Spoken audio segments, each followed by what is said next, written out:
안녕하세요. 하루 필수 말씀 충전 하필 큐티 조종환입니다. 오늘 함께 나눌 하나님 말씀은 레위기 23장 26절에서 44절까지 말씀입니다. 주님께서 모세에게 말씀하십니다. 일곱째 달 열흘날은 속죄의 일이다. 너희는 이 날에 거룩한 모임을 열고 고행하며 주에게 살라 바치는 제물을 바쳐야 한다라고 명령하십니다.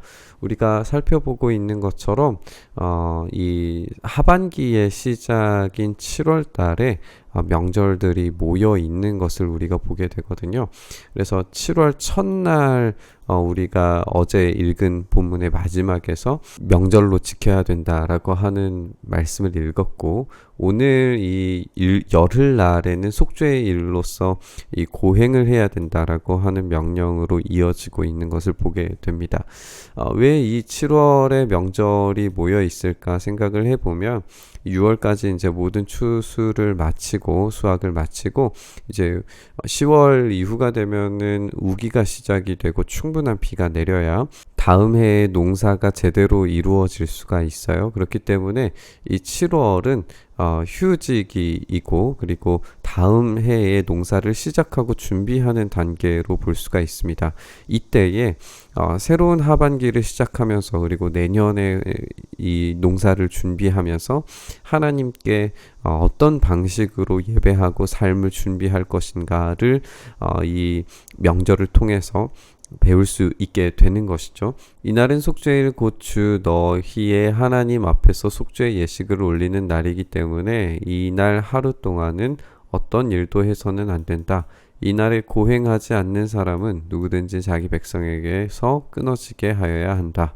누구든지 이날에 어떤 일이라도 하면 내가 그를 백성 가운데서 끊어버리겠다. 이제 일을 하지 말게 하시는 것과 고행을 하는 것이 연결되면서 이 안식일의 방법의 확장을 우리가 보게 되는 것 같아요. 근데 우리가 이 속죄일이 그러면은 이스라엘 백성들에게는 이런 방식으로 적용이 됐지만 지금 신약의 우리에게는 어떻게 적용이 되느냐? 우리는 성금요일을 이런 방식으로 지키는 전통들을 알고 있습니다. 그래서 성금요일 예수님께서 십자가에 달려 돌아가시는 그 순간을 우리가 기억하면서 그날에 금식하는 어떤 전통들, 전례들이 있다는 것을 알고 있어요. 이것을 문자적으로 받아들이고 문자적으로 적용한다라기보다는 하나님께서 한 해 동안을 책임져 주시고, 그리고 앞으로 책임져 주실 하나님의 비 내려주심을 바라보면서 자신의 모든 죄와 더러움들을 하나님 앞에 점검하고 내려놓고, 또 신약의 우리 성도들의 표현으로는 십자가에 우리의 모든 죄를 내려놓는 그런 방식의 고행들이 수반되어야 된다라고 하는 것으로 우리가 적용을 해볼 수 있을 것 같습니다. 이날 너희는 어떤 일도 해서는 안 되고 너희가 사는 모든 곳에서 너희가 대대로 영원히 지켜야 될 규례다라고 이렇게 말씀하세요. 그리고 이 날은 너희가 반드시 쉬어야 할 안식일이고 고행을 하여야 하는 날이다. 그 달 아흐렛날 저녁부터 시작해서 그 다음날 저녁까지 아무 일도 하지 말고 쉬어야 된다라고 이렇게 명령하십니다. 그리고 이제 일곱 번째 달에 행해지는 또 다른 명절은 초막절입니다. 너는 이스라엘 자손에게 다음과 같이 일러라. 일곱째 달에 보름날부터 이래 동안은 주에게 예배하는 초막절이다 라고 이렇게 말씀하시면서 초막절 첫날에는 거룩한 모임을 열고 생업을 돕는 일은 아무것도 해서는 안 된다. 이래 동안 매일 너희는 주에게 살라 바치는 제사를 드려야 된다. 여드레째 되는 날에는 다시 거룩한 모임을 열고 주에게 살라 바치는 제사를 드려야 된다. 이것은 가장 거룩한 모임이기 때문에 이 날에 너희는 생업을 돕는 일은 아무것도 해서는 안 된다. 마찬가지로 이제 안식일의 확장의 개념을 우리가 읽게 되는 걸 보게 되죠. 이 절기들은 주가 명한 절기들이다. 이 절기들이 다가올 때마다 너희는 거룩한 모임을 열고 번제물과 곡식제물과 각종 희생제물과 여기 부어드리는 제물을 각각 해당하는 날에 주에게 살라 바치는 제사로 드려야 된다라고 이렇게 나오고 있어요. 이 부어드리는 제물이 무엇인지에 대해서는 이제 우리가 요한복음에서도 함께 나눈 적이 있었는데, 물론 이제 각종 곡식 제물도 이렇게 흔들어 바치는 그런 요제로 올려드리기도 하고, 이 부어드리는 제물은 이제 신약의 당시의 표현들도 이런 전통들을 따라서 생각을 해보면 이 포도주를 붓는 것과 물을 길러와서 붓는 행사가 포함되어져 있었습니다. 그래서 마지막 명절의 큰 날에 포도주와 물을 가지고 와서 이 제단에 붓게 되는 그런 행사를 진행하게 되는데, 이것이 이제 초막절에 하나님께서 이스라엘을 책임지심으로 물을 부어주시는, 그리고 풍성한 열매를 맺게 해주시는 것을 기다리고 기원하는 그런 행사로 이어지고 있었다는 것을 우리가 살펴봤었습니다. 그것을 생각했을 때 이 초막절의 의미도 우리가 다시 생각해 봤으면 좋겠어요. 초막절이라고 하는 것이 결국에는 광야에서 하나님께서 책임져 주셨고 그들이 먹을 수 있는 것과 마실 수 있는 것을 제공하셨다는 사실이었어요.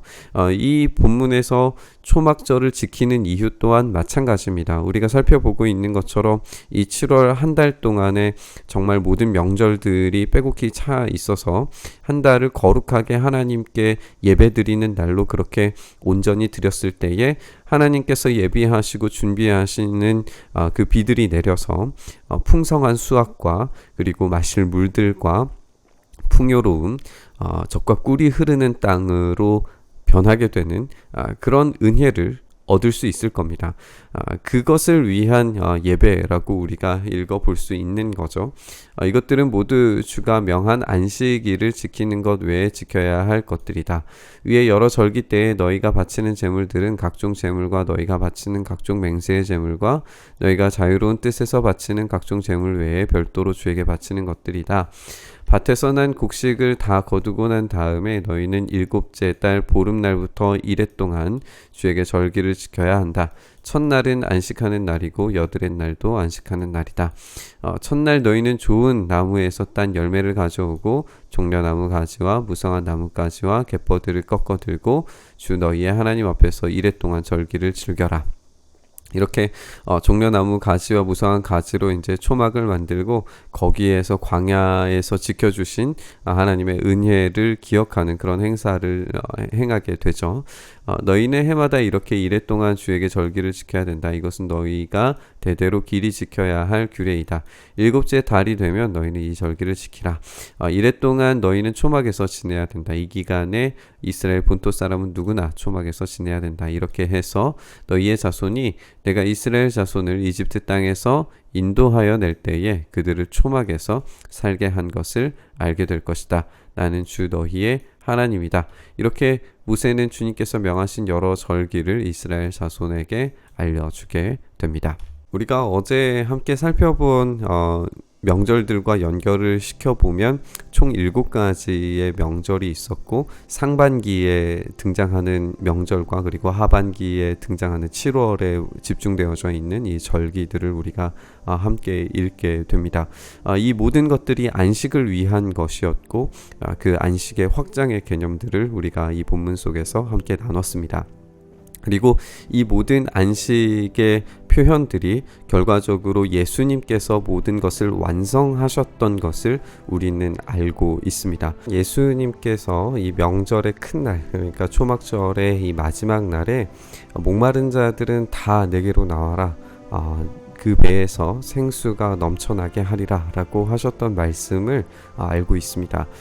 이렇게 예수님께서는 참된 안식 그리고 이 안식의 확장이 결과적으로는 성령님을 통하여서 그 사람이 제대로 기능할 수 있도록 새 사람으로 변화시키시는 것이 참된 안식이라는 사실을 우리에게 가르쳐 주시는 것 같습니다.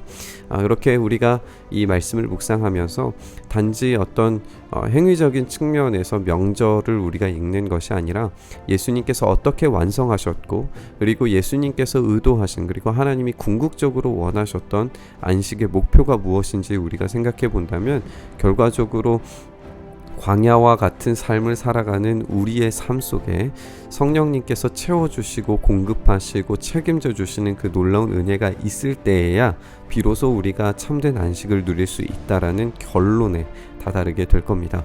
예수님께서 우리에게 허락해 주시고 공급해 주시는 성령님의 은혜의 역사 없이는 우리가 도무지 참된 안식을 구할 수가 없습니다. 우리가 이 말씀 함께 묵상하면서 성령님께서 주시는 그 참된 은혜, 광야 같은 삶이라 할지라도 우리의 반복되는 삶 속에서 끊임없이 계속해서 멈추지 않고 제공하시는 그 은혜 아래에서 충만한 은혜를 누리는 삶 살아갈 수 있게 해달라고 함께 묵상하며 기도의 자리로 나아갔으면 좋겠습니다. 주님, 그렇습니다. 우리의 삶이 광야에 놓여져 있을지라도, 그리고 우리에게 준비하신 예비하신 그 비를 우리가 기다리고 바라보면서 은혜를 간구하며 나아가오니 주여, 우리의 삶을 책임져 주시고 공급하시는 놀라운 은혜가 우리의 삶에 풍성하게 있게 하여 주시옵소서. 그렇게 우리의 삶 붙들어 주시기를 간절히 소망하며 우리 주님 예수님 이름으로 기도드리옵나이다. 아멘.